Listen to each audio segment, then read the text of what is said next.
Good morning Gorakhpur. आप सुन रहे हैं गो गोरखपुर रेडियो और मैं हूं काव्या। उम्मीद है कि आपकी सुबह बहुत ही खुशनुमा होगी। चलिए अपनी इस खूबसूरत सुबह को और भी बेहतर बनाते हैं शहर की उन तमाम गतिविधियों से परिचित होकर जो कल पूरे दिन हुई। तो चलिए शुरुआत करते हैं कुछ सकारात्मक और अच्छी खबरों से। मुख्यमंत्री योगी आदित्यनाथ ने कहा, विकसित भारत के लिए सबसे पहले उत्तर प्रदेश ने उठाई आवाज। फार्मा हब बनेगा उत्तर प्रदेश, सही दवा विक्रेताओं को सरकार देगी संरक्षण। सिंचाई मंत्री स्वतंत्र देव सिंह ने GST 2 को बताया क्रांतिकारी कदम, बाढ़ की स्थिति को बताया नियंत्रण में। शहीद अशफाक उल्ला खां प्राणी उद्यान। चिड़ियाघर में गैंडे के कुनबे को बढ़ाने की तैयारी शुरू। रोइंग और थ्रो बॉल प्रतियोगिता में उत्तर प्रदेश और हरियाणा का शानदार प्रदर्शन। माध्यमिक शिक्षा परिषद ने हाई स्कूल और इंटरमीडिएट में नामांकन की तारीख को आगे बढ़ाया। शारदीय नवरात्र की शुरुआत। शहर के सभी मंदिर सजकर तैयार। मेगा ब्लॉक के चलते 109 ट्रेनें निरस्त। अब इन खबरों पर विस्तार से बात करते हैं। मुख्यमंत्री योगी आदित्यनाथ ने कल महायोगी गोरखनाथ विश्वविद्यालय में एक कार्यशाला को संबोधित किया। उन्होंने बताया कि प्रधानमंत्री नरेंद्र मोदी के आह्वान पर विकसित भारत के लिए सबसे पहले उत्तर प्रदेश ने ही आवाज उठाई है। मुख्यमंत्री ने बताया कि पिछले 8 वर्षों में शिक्षा और स्वास्थ्य के क्षेत्र में अभूतपूर्व सकारात्मक बदलाव देखने को मिले हैं। उन्होंने कहा कि 2017 से अब तक प्रदेश की प्रति व्यक्ति आय और GDP 3 गुना बढ़ गई है। सरकार 2029-30 तक अर्थव्यवस्था को $1 ट्रिलियन और 2047 तक $6 ट्रिलियन बनाने की दिशा में काम कर रही है। उन्होंने पंच प्रण और 9 संकल्पों को जीवन में अपनाने पर जोर दिया। इसी से पूर्वी उत्तर प्रदेश में इंसेफेलाइटिस का खात्मा संभव। मुख्यमंत्री योगी आदित्यनाथ ने केमिस्ट एंड ड्रगिस्ट एसोसिएशन की वार्षिक आम सभा में एक बड़ा ऐलान किया। उन्होंने कहा कि उत्तर प्रदेश को फार्मा हब बनाया जा रहा है। इसके लिए भारत सरकार के पूर्व औषधि महानियंत्रक डॉक्टर GN सिंह को फार्मा एडवाइजर नियुक्त किया गया है। ललितपुर में एक बड़ा फार्मा पार्क भी बनाया जा रहा है। मुख्यमंत्री ने दवा विक्रेताओं से नकली दवाओं की बिक्री का विरोध करने की अपील की और कहा कि सरकार सही काम करने वालों का संरक्षण करेगी, जबकि गलत काम करने वालों पर सख्त कार्रवाई की जाएगी। उन्होंने ये भी बताया कि अब प्रदेश की पहचान 1 डिस्ट्रिक्ट 1 मेडिकल कॉलेज की हो गई है, जबकि पहले इसे 1 डिस्ट्रिक्ट 1 माफिया के रूप में जाना जाता था। जल शक्ति विभाग और जिले के प्रभारी मंत्री स्वतंत्र देव सिंह ने कल सर्किट हाउस में एक प्रेस वार्ता की। उन्होंने कहा कि GST सुधार लोगों के जीवन को सरल बनाने का एक अभियान है। उन्होंने इसे एक क्रांतिकारी कदम बताया जिससे व्यापार को बढ़ावा मिला है और रोजगार के नए अवसर पैदा हुए हैं। शहीद अशफाक उल्ला खां प्राणी उद्यान में एक सींग वाले गैंडों हर और गौरी की उम्र अब 8 से 9 साल हो गई है। चिड़ियाघर प्रशासन को उम्मीद है कि अगले 1 साल में इनसे प्रजनन संभव हो सकेगा। यदि ऐसा होता है तो गोरखपुर प्रदेश का पहला ऐसा चिड़ियाघर बन जाएगा जहां गैंडों का प्रजनन होगा। शहर के रामगढ़ताल में आयोजित बथवाल कप अंतर्राज्यीय रोइंग प्रतियोगिता में हरियाणा ने 4 में से 3 स्वर्ण पदक जीतकर अपना दबदबा कायम किया। वहीं पुरुष डबल्स में दिल्ली के यश कुमार यादव और प्रवीण कुमार ने स्वर्ण पदक अपने नाम किया। इसी तरह सैयद मोदी रेलवे स्टेडियम में आयोजित CISCE की राष्ट्रीय बालिका थ्रो बॉल प्रतियोगिता में भी उत्तर प्रदेश की टीमों का शानदार प्रदर्शन रहा। उन्होंने सभी आयु वर्गों यानी अंडर 14, अंडर 17 और अंडर 19 में जीत हासिल की। आज से शारदीय नवरात्र का पावन पर्व शुरू हो रहा है।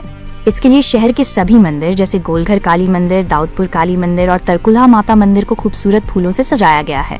आज प्रथम दिन मां शैलपुत्री की आराधना की जाएगी।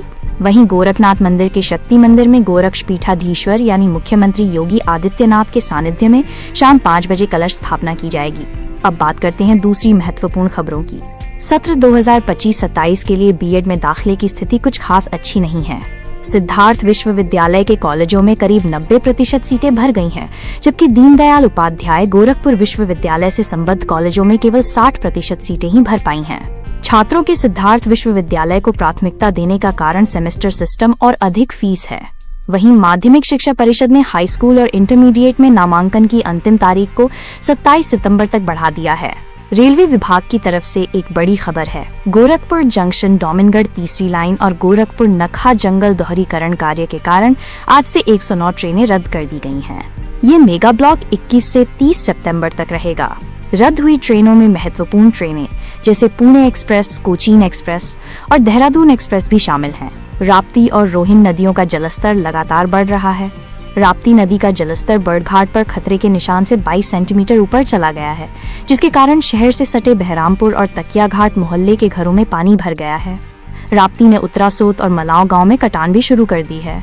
वहीं रोहिन नदी भी तिन्नुहानी घाट में खतरे के निशान से 94 सेंटीमीटर ऊपर बह रही है। इसका पानी मानीराम के पास स्थित बामत माता मंदिर में घुस गया है। राहत की बात है कि सरयू नदी का जलस्तर कम हो रहा है। हालांकि बरहज में ये अभी भी खतरे के निशान से 95 सेंटीमीटर ऊपर बह रही है। Ward number 9 Shastri Nagar colony में एक खाली पड़े मकान के कारण लोग काफी परेशान हैं। मोहल्ले के लोग इसमें कचरा और मृत जानवर फेंक रहे हैं, जिससे दुर्गंध और बीमारी फैलने का खतरा बढ़ गया है। महापौर डॉक्टर मंगलेश कुमार श्रीवास्तव ने नगर आयुक्त को इस समस्या का प्राथमिकता से समाधान करने का निर्देश दिया है। अब अपराध से जुड़ी कुछ बड़ी खबरों पर नजर डालते हैं। मोगलहा में बिजली के करंट से एक युवती की मौत के मामले में जांच रिपोर्ट के आधार पर कार्रवाई की संस्तुति की गई है। राप्ती नगर के एसडीओ और मेडिकल कॉलेज उपकेंद्र के जेई को निलंबित करने की सिफारिश की गई है। साथ ही राप्ती नगर के एक्सीएन के खिलाफ अनुशासनात्मक कार्रवाई और 6 संविदा कर्मियों को बर्खास्त करने की सिफारिश भी की गई है। ये मामला 14 सितंबर को साक्षी मौर्य की करंट लगने से हुई मौत से संबंधित है।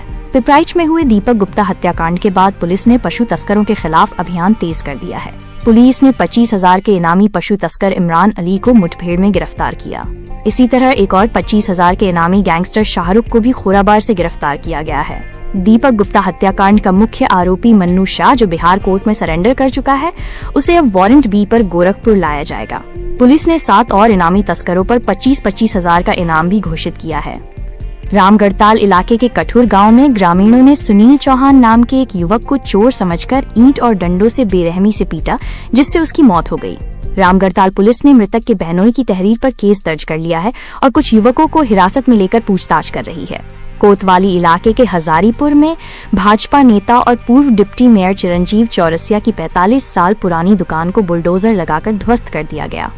इस वारदात के विरोध में भाजपा और संयुक्त व्यापार मंडल से जुड़े व्यापारियों ने एसएसपी कार्यालय के बाहर धरना दिया और आरोपियों की गिरफ्तारी की मांग की। तो ये थी गोरखपुर शहर और आसपास की सभी प्रमुख खबरें। उम्मीद है कि ये जानकारी आपके लिए उपयोगी रही होगी। अब समय हो चला है आपसे विदा लेने का। आप सुनते रहिए गो गोरखपुर रेडियो। आप सभी को नवरात्र की बहुत बहुत शुभकामनाएं।